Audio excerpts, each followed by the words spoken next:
Hello po sa inyong lahat mga ka-crypto. Ako po si Pinoy Crypto Trader at sa video na ito ay atin mong pag-uusapan ang tungkol dito kay Starknet. Ayan, na-content na rin po natin siya sa mga nakalipas na video. At ayan, ang sabi rito ay Starknet begins airdrop to distribute $5.39 billion as trading starts on Binance. Kaya ayan, ang sabi rito ay sinimulan na daw po ng Starknet yung kanilang pamimigay ng kanilang airdrop.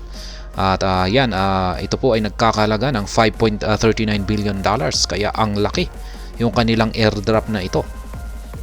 Kasabay mo po nito ay nag-umpisa na po ang ang trading ng Starknet dito kay Binance. Pwede na po nating i-trade yung kanyang asset dito, kaya ang kanyang token dito kay Binance.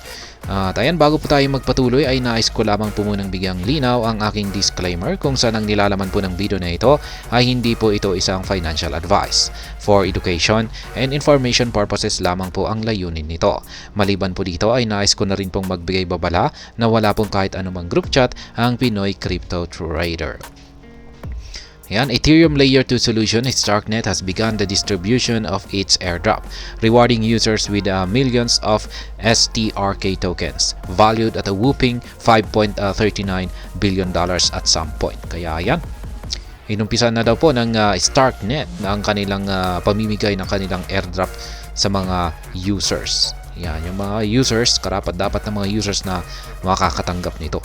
Kaya yan, mga milyon po yung kanilang ipamimigay na STR token or Starknet tokens. Yan, at nagkakalaga po yung kanilang airdrop ng $5.39 billion. Ang laki. At ayan, si Starknet po ay siya po ay isang layer 2 solution ng Ethereum. Starknet an Ethereum layer 2 that uses zero knowledge proof to enable fast and cheap transactions has launched the initial round of the provisions program today, effectively airdropping millions of Starknet tokens to early users and developers. Kaya yan, yung mga nakakatanggap po ng airdrop na ito ay yung mga maagang users ni Starknet at yung mga developers po nila. Details of the Starknet airdrop.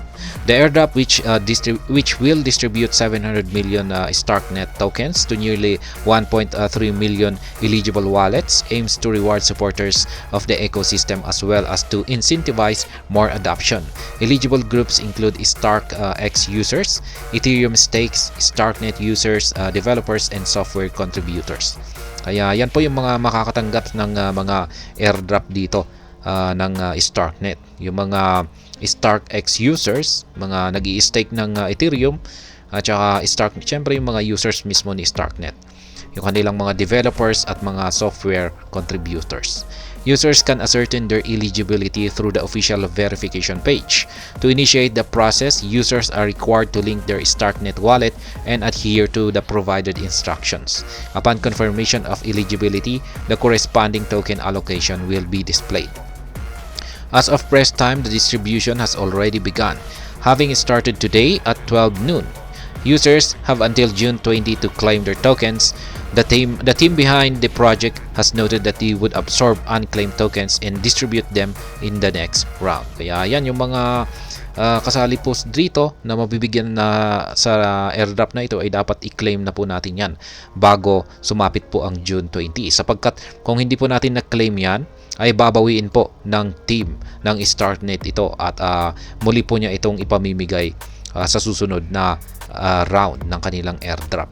Kaya yan, sa mga hindi po nabigyan ng reward dyan at gustong makapag-participate dito sa airdrop ni Starknet ay meron po tayong next round. Kaya yan na lamang po yung aabangan natin dito. To claim the airdrop, you would need to head to the official Starknet provisions page. Scroll down and click on Claim STRK. Afterward, link your Agent X or Bravos wallet and follow the instruction outlined in the expose below. Kaya yan po.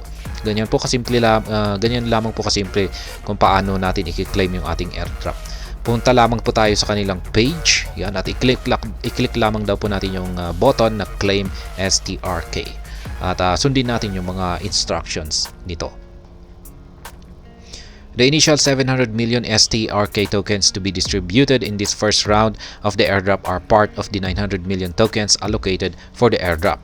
In total, the team behind the project has set aside 18% of the total STRK supply, amounting to 1.8 billion for community allotment.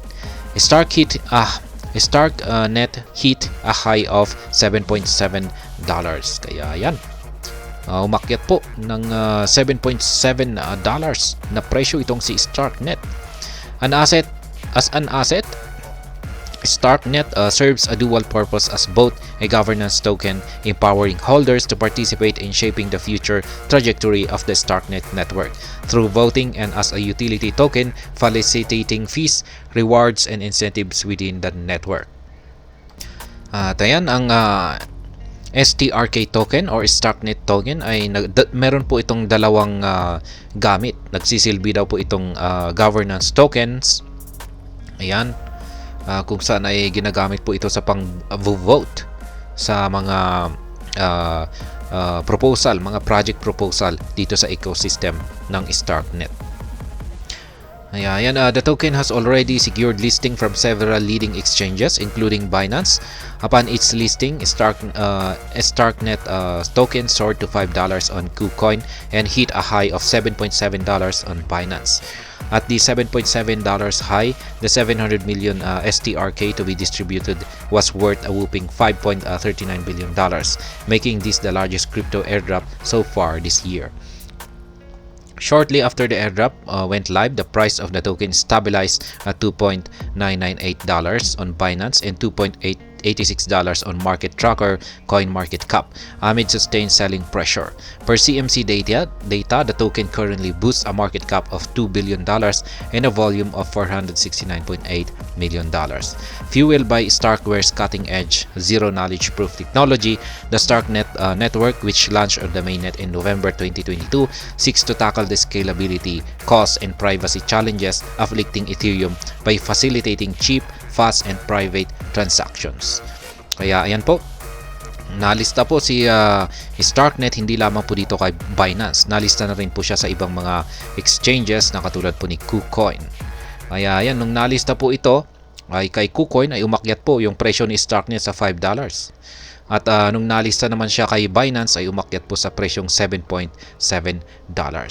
Pero marami pong nag-dump. Marami na pong nag-take profit kaya bumagsak po ang kanyang presyo sa $2.998. Yan, $2.998. Ayan, yan po si StarkNet. Ayan. At hanggang dito na lamang po tayo sa video na ito. Sana po ay inyong nagustuhan ang aking paliwanag dito. Kung inyo po itong nagustuhan ay pakiclick lamang po ang like button nito. Para naman po sa mga bago lamang dito, kayo po ay aking inaanyayahan para mag-subscribe. Pakiclick na rin po ang bell icon nito dahil ito po ang siya magsisilbing notification nito sa mga bago kong videos na akin pong ina-upload sa aking YouTube channel na ito. Marami pong salamat sa panunood, ingat po tayo lagi at God bless po sa ating lahat.